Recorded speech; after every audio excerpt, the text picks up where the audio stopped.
Story 1. Goin It Alone. Could I write my own story?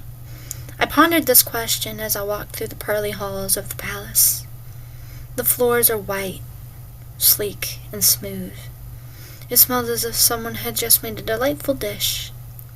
Large windows stretched out in a linear fashion on the walls. While these were great, I had other things to worry about. I was on my way to the study that lies in the very back of the palace. It is secluded from the other, more louder, edges of the palace. Jesus was supposed to be in his study, where he was writing and keeping a close eye on our stories. I considered my life closely. When I realized that everything was going downhill, I decided to ask for a quick shot. I am a writer, after all. What's the harm? As I traversed through the halls of the huge palace, I looked out each one onto the green meadow below. I began to consider what I'd write if I got the chance. I imagined myself writing the perfect book, having a house, kids, a husband who loved me for me. When the window stopped, so did I. Before me stood large oak doors. They toppled in front of me, making me feel small compared to them.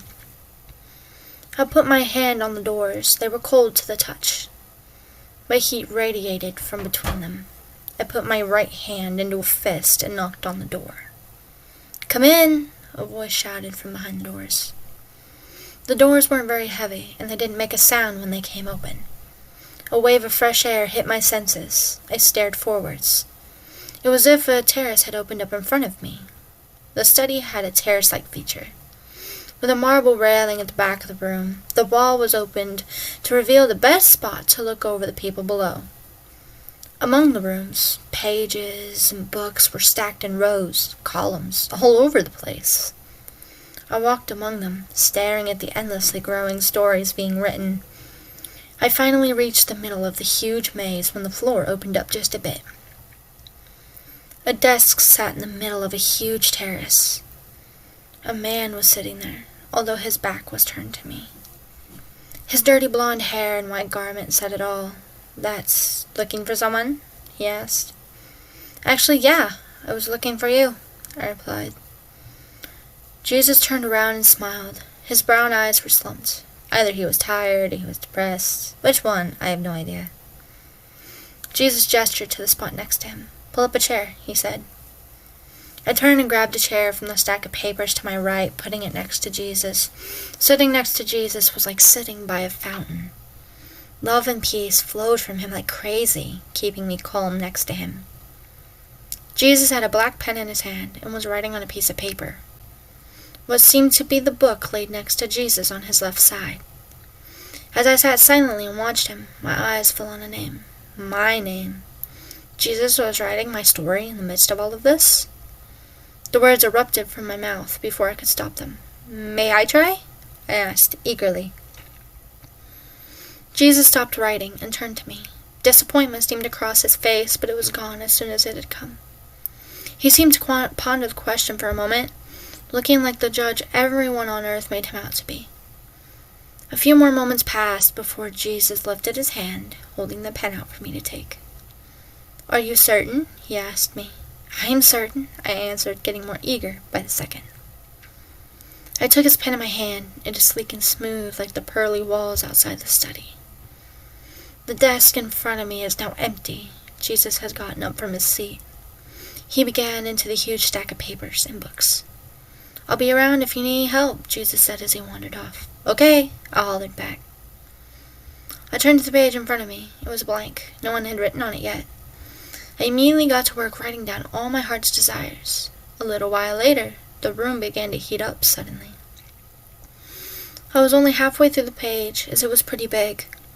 I looked up and around behind me, but like before, there was no explanation for the sudden heat. I turned back to the page, only to realize it was on fire. "Ah!" I screamed. I jumped up from the chair, knocking it back a few feet. Stumbling backwards to get out of the way of the fire's wrath, I turned to the stack of books. "Jesus, help!" I cried. "Get away from there!" Jesus exclaimed, grabbing my arm.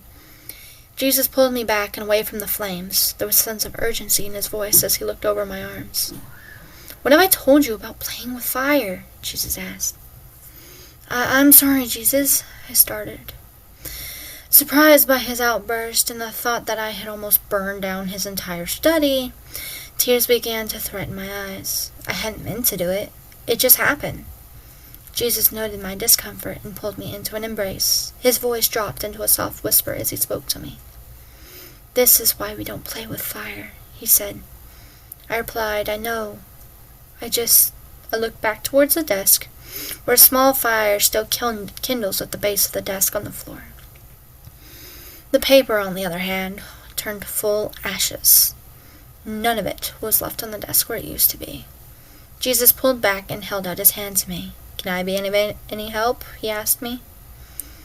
I nodded. Shame filled my heart as I lifted my hand to give Jesus the pen back. Jesus put his hand on my shoulder and smiled at me. How could he stay calm with me, even after this? I will never understand. I watched as Jesus strode towards the desk and the kindling fire at his feet, grabbing a new piece of paper. As Jesus wrote, the fire slowly began to go out until it had ceased completely, turning the hot coals cold and the other things to ash. "What did you write?" I asked him, curiously. Jesus chuckled and turned to me, grinning. "That's a story for another day," he said. "Why'd the paper do that?" I asked annoyedly. I tried desperately not to show it, but just like before with Jesus, I failed. Jesus again pondered the question for a moment before answering. "What normally happens when a car crashes?" Jesus asked. I frowned at the question.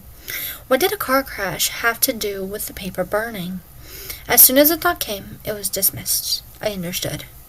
I took a few steps forward towards Jesus, still trying to make out the exact words, or how to better describe it. When a car crashes, if it hits hard enough, the tank will most likely blow. It would cause a fire, causing the car to burn, I explained. Jesus smirked at me, as if he'd realized I'd caught on. He nodded at me and continued. "What do you think would happen if I had given you everything you wanted? You'd forget how to be humble and serve with a kind heart. You'd forget me." So, in context, the paper was a representation of what my life would have looked like without him. I would have crashed and burned along with any future I could have wanted. I considered this for a moment, biting on my fingernail. I couldn't help but think that would have been me. I sighed and turned back to Jesus, my head down in shame. "I'm sorry, Jesus," I said. "I've already forgiven you. Now, off to bed," he said. Before I had the chance to speak again, Jesus spoke, pointing at the double doors in the back. "Good night, kiddo," he said. I walked out the door with a smile on my face, knowing Jesus had it all planned for the better. I could finally live in peace. "Good night, Jesus," I whispered as I walked away. From the smallest corner of my mind, I heard a voice, a soft one, but not too hard to make out. "Good night, my child."